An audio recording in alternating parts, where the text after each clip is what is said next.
Hi friends, అందరికీ నమస్కారం. మీరు చూస్తున్నారు గని ఇంటర్నెట్. ఎప్పుడెప్పుడు అని ఎదురు చూస్తున్న రైతు భరోసా, రైతు బంధు డబ్బులు అనేది కూడా ఈ రోజు నుంచి అనేది కూడా విడతల వారికి అయితే రిలీజ్ అయితే చేయడం అయితే జరిగింది. ఎకరం లోపు ఉన్న వాళ్ళు 30 గుంటలు, 20 గుంటలు, 40 గుంటలు ఉన్న వాళ్ళు, ఎకరం లోపు ఉన్న వారికి అయితే ఈ రోజు నుంచి అనేది కూడా జమ అయితే కావడం అయితే జరుగుతుంది. ఎవరైతే జమ కాలేదో వాళ్ళకి అనేది కూడా ఒక ప్రాసెస్ అనేది ఉంటుంది.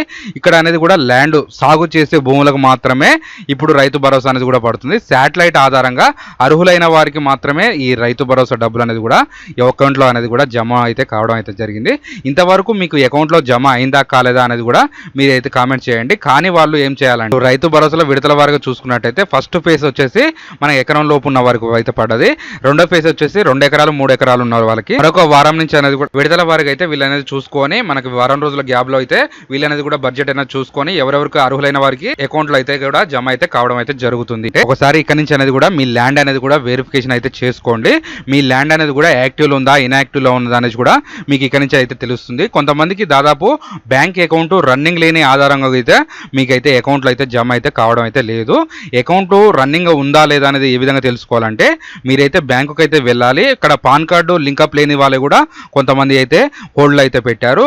ఆ అకౌంట్ కూడా మీరు అయితే రన్నింగ్ చేయక ఎప్పుడో ఒకసారి డబ్బులు పడ్డప్పుడే మీరు బ్యాంకుకి వెళ్ళేసి డబ్బులు తీసుకున్న వారి ఆ అకౌంట్లో అయితే పడడం అయితే లేదు, ఆగిపోవడం అయితే ఉన్నది. ఒకసారి మీ బ్యాంక్ అకౌంట్ అయితే చెక్ చేసుకోండి. మీకు పడ్డదా పడలేదా అనేది కూడా మనకైతే కామెంట్ చేయండి. ఇప్పుడు కొత్తగా రైతు భరోసా కోసం అప్లికేషన్ చేసుకోవాలనుకున్న వారికి కూడా ఈ నెల వరకు అయితే లాస్ట్ గడువు అయితే ఉన్నది.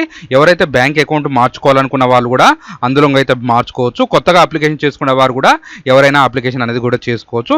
దానికి సంబంధించి ఏమేమి డాక్యుమెంట్స్ ఉండాలనేది కూడా మనం అయితే ఇక్కడి నుంచి అయితే తెలుసుకుందాం. ఇక్కడి నుంచి అనేది కూడా మీరు చూసుకోవచ్చు. తెలంగాణ ప్రభుత్వం వ్యవసాయ శాఖ అనేది కూడా మీకు ఈ ఒక ఫామ్ అయితే ఉండడం జరుగుతుంది. ఇక్కడ మీ యొక్క జిల్లా పేరు, మండలం పేరు, గ్రామ పేరు అనేది కూడా మీరైతే ఎంటర్ చేసుకోవాలి. రైతు యొక్క పాస్బుక్లో ఆధార్ కార్డులో ఉన్న ఆధారంగా ఇక్కడైతే నేమ్ అయితే రాసుకోవాలి. పాస్బుక్లో ఒక పేరు, ఆధార్ కార్డులో ఒక పేరు ఉంటే మాత్రం ఖచ్చితంగా అయితే ఆధార్ కార్డు అయితే కరెక్షన్ చేసుకొని ఉండాల్సిందే ఉంటుంది.